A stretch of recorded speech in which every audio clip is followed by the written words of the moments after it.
오늘 나누실 성경 말씀은 시편 122편 1절에서 9절 말씀입니다. 시편 122편 1절에서 9절 말씀입니다. 교독하시고 마지막 9절은 함께 읽겠습니다. 사람이 내게 말하기를 여호와의 집에 올라가자 할 때에 내가 기뻐하였도다. 예루살렘아 우리 발이 내 성문 안에 섰도다. 예루살렘아 너는 잘 짜여진 성읍과 같이 건설되었도다. 지파들 곧 여호와의 지파들이 여호와의 이름에 감사하려고 이스라엘의 전례대로 그리로 올라가는도다. 거기에 심판의 보좌를 두셨으니 곧 다윗의 집의 보좌로다. 예루살렘을 위하여 평안을 구하라. 예루살렘을 사랑하는 자는 형통하리로다. 내 성 안에는 평안이 있고 내 궁중에는 형통함이 있을지어다. 내가 내 형제와 친구를 위하여 이제 말하리니 내 가운데에 평안이 있을지어다. 여호와 우리 하나님의 집을 위하여 내가 너를 위하여 복을 구하리로다. 아멘. 오늘 우리가 마주한 시편 122편은 예루살렘 성전을 향한 순례자들이 드디어 고대하던 그곳에 도착한 심정을 노래하고 있습니다.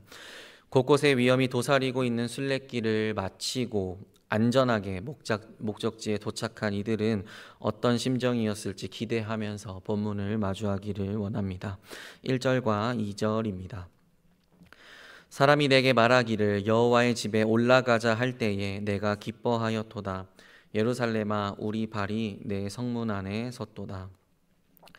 시편 기자는 어디서부터 시작했는지는 알 수 없는 순례길의 최종 목적지에 도달했음을 말합니다. 사람이 내게 말하기를 이라는 것은 반복적인 의미를 지니고 있습니다. 따라서 사람들이 내게 말할 때마다로 해석할 수 있습니다. 시편 기자는 사람들이 여호와의 집 하나님을 예배하러 가자고 말할 때마다 기뻐했음을 알 수 있습니다. 중요한 것은 그가 그곳에 도착했기에 단순히 기쁨을 표현했다기보다는 여호와의 집에 도착했기 때문에 기뻐함을 눈여겨보아야 합니다. 이스라엘은 예루살렘으로 모이는 절기가 3번 있었습니다. 무교절과 맥추절 그리고 수장절입니다. 각 절기에 맞춰 곳곳에 흩어져 살아가던 이스라엘은 예루살렘으로 향한 순례의 여정을 시작했을 것입니다. 시편 기자가 어느 절기에 예루살렘에 도착했는지는 알 수 없지만 그가 기쁨으로 여호와의 집을 갈망했고 기쁨으로 순례의 길을 시작했음은 분명합니다. 오늘을 살아가는 우리에게 가장 기쁨이 되는 것은 무엇입니까? 하나님의 측량할 수 없는 사랑에 힘입어 주님의 자녀된 우리에게 가장 큰 기쁨은 하나님 아버지를 마주하고 내가 누구였는지 다시 확인받는 새 힘을 얻는 예배의 시간인 줄 믿습니다. 오늘도 하나님의 자녀됨을 가장 기뻐함으로 시작하는 우리가 되기를 소망합니다. 본문 3절입니다. 예루살렘아 너는 잘 짜여진 성읍과 같이 건설되었도다. 예루살렘에 도착한 시편 기자는 그곳이 잘 짜인 성읍과 같이 건설되었다고 고백합니다. 과거 성읍은 백성들의 생존과 직결되는 건축물이었습니다. 성읍이 견고할수록 백성들은 삶의 안정감을 느꼈고 자신들의 본분에 성실할 수 있었습니다. 또한 예루살렘은 비교적 고도가 높은 곳에 위치하고 있었기에 잘 짜인 성읍의 기능이 극대화될 수 있었고 적의 침입으로부터 안전했습니다. 잘 짜인 성읍이라는 뜻은 이처럼 부족하거나 아쉬운 것 없이 백성을 완벽하게 보호할 수 있는 성읍이라는 뜻입니다. 마치 돌과 돌 사이가 잘 연합되어 빈틈이 없는 상태를 의미합니다. 물론 예루살렘 성읍 자체가 견고한 것도 사실이지만 그 백성들이 평안함을 누리는 원인은 하나님의 보호하심과 은혜였음을 잊어서는 안 되겠습니다. 시편 기자는 이어서 잘 짜여진 예루살렘 성읍은 어떤 장소인지 고백합니다. 본문 4절입니다.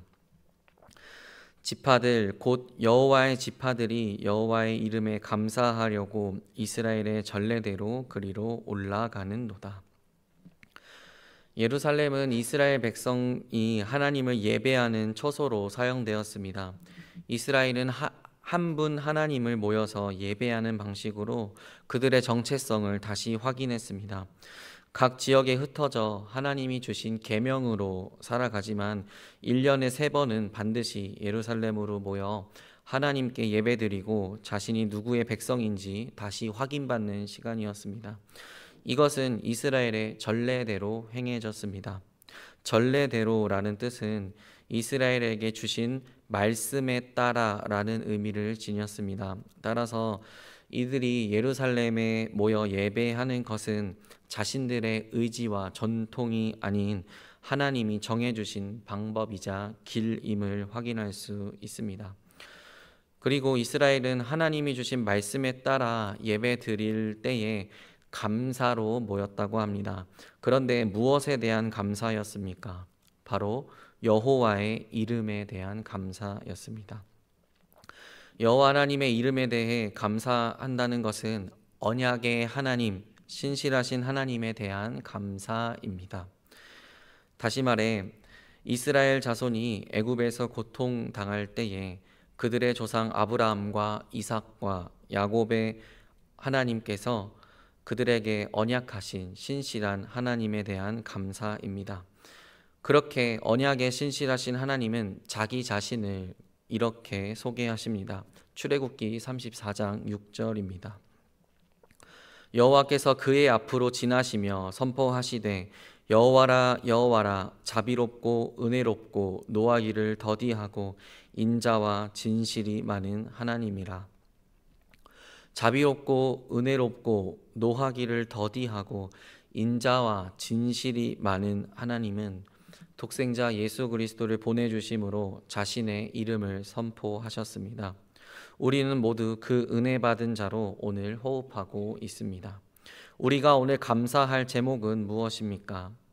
하나님의 이름, 예수 그리스도를 통해 구원하신 세상의 어떤 것보다 자비롭고 은혜로운 하나님의 이름에 감사하는 우리가 되기를 간절히 소망합니다. 본문 5절 말씀입니다. 거기에 심판의 보좌를 두셨으니 곧 다윗의 집의 보좌로다. 예루살렘은 예배와 모임의 장소이자 더불어 다윗 왕조의 통치가 지속되는 곳입니다. 이스라엘은 하나님이 다스리는 나라입니다. 그런데 그 다스림을 다윗 왕조를 통해 이루고 계십니다. 이것을 다윗 언약이라고 부릅니다. 또한 예루살렘은 지방에서 올라온 순례자들이 자신들의 고향에서 해결하지 못하는 법적인 일들을 해결해 주는 곳이기도 했습니다. 하나님의 정의와 공의가 실현되는 예루살렘에서 아름다운 판결이 내려지기를 기대했을 것입니다. 이처럼 예루살렘은 예배의 중심지이자 동시에 정치적, 사법적 중심지이기도 했습니다. 예루살렘의 모습을 노래하며 이곳이 얼마나 중요하고 아름다운 곳인가를 노래한 시편 기자는 이어서 순례자들이 예루살렘을 위해 기도할 것을 일러줍니다.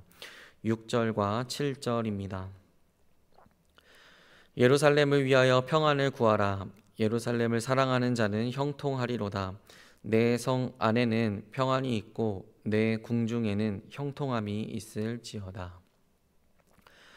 시편 기자는 예루살렘을 위해 기도할 것을 말하는데 평안, 샬롬을 구하라고 합니다. 예루살렘이라는 이름의 의미는 평화의 도시, 샬롬의 도시입니다. 이미 평안의 도시로 선포됨을 받은 예루살렘에게 그곳의 평안을 위해 기도하라는 의미는 무엇이겠습니까? 바로 그 이름처럼 하나님의 다스림 속에 있는 평안이 영원하기를 구하라는 의미입니다. 예루살렘이 그 이름처럼 평안하다는 것은 하나님의 다스림이 계속되고 있다는 것이고 이스라엘의 왕은 하나님의 다스림 안에서 나라를 잘 통치할 것입니다. 그리고 백성은 하나님의 백성답게 살아갈 것이기에 예루살렘은 평안할 것입니다.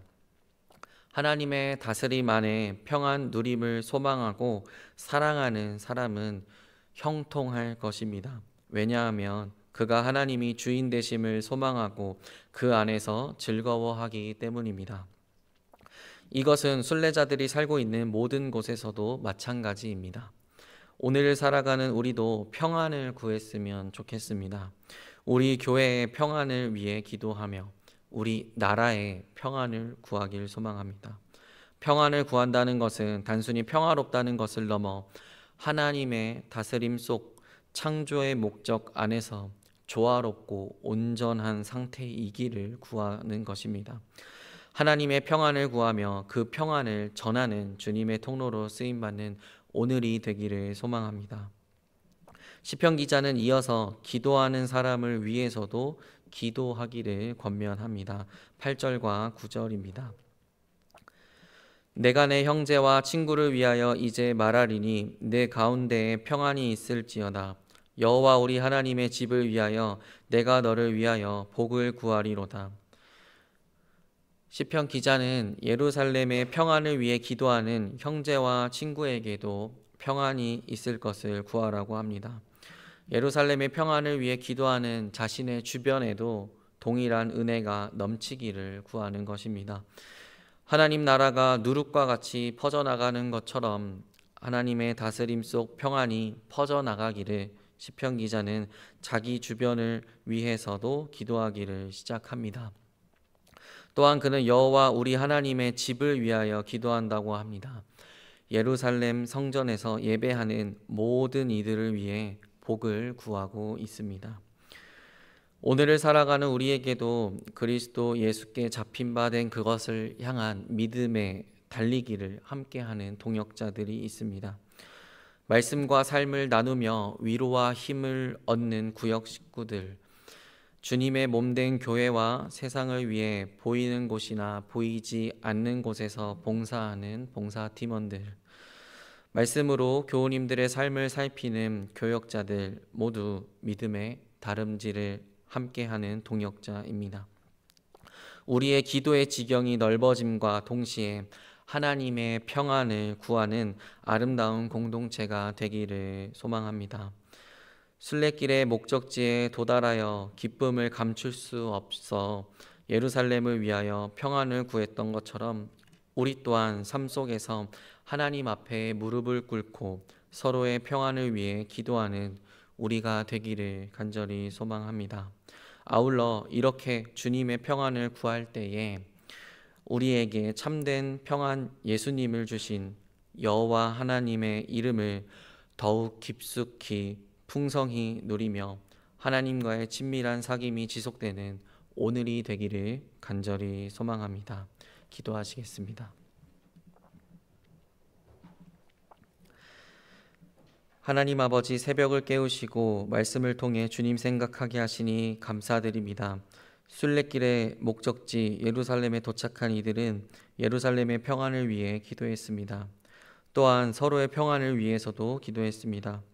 오늘을 살아가는 우리도 내가 속한 곳과 서로를 위해 무릎으로 기도하게 하옵시고 하나님의 다스림 속 창조의 목적대로 조화롭고 온전한 하늘의 평안을 구하는 아름다운 공동체가 되게 하옵소서.